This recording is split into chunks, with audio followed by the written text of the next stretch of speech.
Bonjour à tous, donc je suis ravi de vous retrouver pour cette nouvelle vidéo dans laquelle vous allez apprendre à identifier les incidences d'une écriture de vente sur le bilan, le compte de résultat et la trésorerie. Alors avant de continuer, donc il faut savoir que si vous ne savez pas encore comptabiliser une facture de vente ou si ce n'est pas encore très clair pour vous, je vous invite déjà à aller voir ma vidéo numéro 8 et ensuite de revenir bien sûr sur cette vidéo. Donc si vraiment vous êtes prêts, on peut y aller. C'est parti. Alors, vous reconnaîtrez donc en haut le modèle d'écriture d'une facture de vente. Donc on voit bien ici qu'on a un 411 client qui est au débit parce que la créance entre dans l'entreprise. En échange, bien sûr, on va envoyer chez le client donc les produits que l'on vend, le port et la TVA, donc c'est pour ça que ces éléments sont au crédit. Donc maintenant, voyons donc quelles sont les incidences de cette écriture sur le compte de résultat, sur le bilan et bien sûr la trésorerie que nous verrons plus tard. Alors pour des raisons de simplicité, j'ai simplifié au maximum mon compte de résultat et mon bilan. Alors commençons avec la vente par exemple de marchandises, de produits finis et bien sûr les frais de port. Alors vous constaterez que ces deux comptes sont de classe 7. Donc ce sont des produits. Si ce sont des produits, donc ils doivent bien sûr entrer dans le compte de résultat. Alors maintenant, il reste à savoir pour quel montant on va les mettre et est-ce qu'on les met en plus ou en moins dans les produits. Alors vous constaterez qu'en fait c'est une nouvelle vente. Donc bien sûr de nouveaux frais de port. Donc ça va forcément augmenter donc vos produits. Ça va augmenter la production vendue ou la vente de marchandises avec le montant qui correspond donc au net commercial et aux frais de port. Donc voilà, il suffit tout simplement de mettre les montants qui correspondent à votre écriture. Si ça augmente les produits, nous voyons bien que les produits sont à droite. Et on voit bien que dans l'écriture, ces montants sont à droite. Donc ça veut dire que ça augmente cette colonne de droite, c'est-à-dire la colonne des crédits. Alors si les produits augmentent, donc forcément, il faut voir maintenant l'incidence sur les charges. Alors regardons dans la facture, on constate qu'il n'y a aucune charge, aucun compte de classe 6. Donc aucune incidence sur les charges. Ça veut dire que forcément, donc le total des produits va augmenter du montant net commercial et des frais de port, ce qui fait automatiquement augmenter notre bénéfice donc pour ce même montant.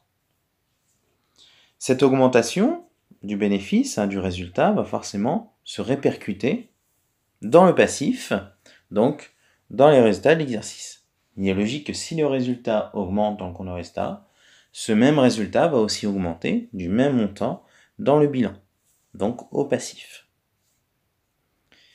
Alors, continuons maintenant avec le compte 411 clients, donc le net à payer vient au débit. Alors, on ne pourra pas mettre ce compte, bien sûr, dans le compte de résultat, parce que tout simplement, ce n'est pas un compte de charge 6 ou un compte de produit 7, donc il va forcément aller dans le bilan. Donc le bilan, je vous rappelle, reprend les comptes de la classe 1 à la classe 5. Donc nous sommes sur un compte de classe 4, le compte client. Alors ce compte client donc apparaît ici au débit pour le net à payer.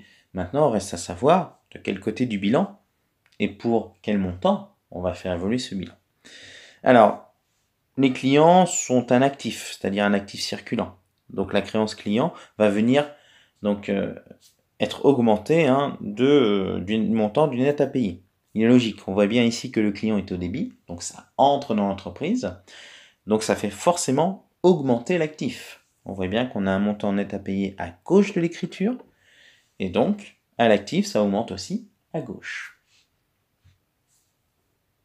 Continuons maintenant avec le dernier compte, c'est-à-dire la TVA. Donc cette TVA est un compte de classe 4, donc elle va aller forcément dans le bilan. Et vous voyez ici que cette TVA est au crédit. Donc il dit crédit, donc ça va augmenter forcément notre passif. Pourquoi ça va augmenter notre passif? Tout simplement parce que cette TVA collectée, donc je vous rappelle, cette TVA collectée doit être reversée à l'État. Donc c'est-à-dire que l'entreprise a une dette vis-à-vis de l'État.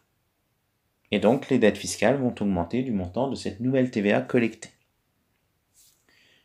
Si on regarde bien, nous avons d'un côté à l'actif le net à payer qui augmente, et si on globalise les deux augmentations du passif, ça nous donne l'équivalent du net à payer, qui augmente bien sûr ce passif. Donc nous voyons bien ici que l'écriture est équilibrée, et que, en fin de compte, cette facture de vente augmente le total du bilan. L'entreprise, finalement, s'est enrichie.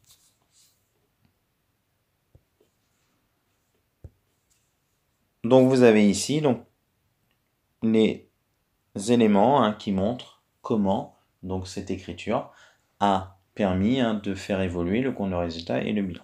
Alors reste à savoir maintenant pour la trésorerie. Donc on va le savoir tout à l'heure. Alors si on récapitule, on a les produits qui augmentent, du net commercial et des frais de port, ce qui fait qu'on n'a aucune charge supplémentaire, donc ça fait augmenter le résultat d'exercice, à la fois dans le compte de résultat, mais aussi au passif. Le net à payer va forcément augmenter l'actif circulant, et la TVA va faire augmenter les dettes. Donc, on voit bien ici que nous avons donc une augmentation à la fois à l'actif et à la fois au passif. Alors pour terminer, donc il faut bien comprendre que cette écriture n'a pas d'incidence sur la trésorerie. Pourquoi? Parce que tout simplement, dans l'écriture, nous n'avons ni compte de banque, ni compte de caisse. On ne voit jamais le compte 512 ou le compte 530. Voilà, donc j'espère que cette vidéo vous a plu et que vous allez mieux comprendre les écritures comptables et surtout leur incidence sur les documents de synthèse. Alors si elle vous a plu, n'hésitez pas bien sûr à la liker comme d'habitude. Je pense que pour la plupart d'entre vous, vous êtes déjà abonnés. N'hésitez pas à commenter pour poser vos questions dans les commentaires et à activer la petite cloche de notification pour avoir mes nouvelles vidéos en exclusivité.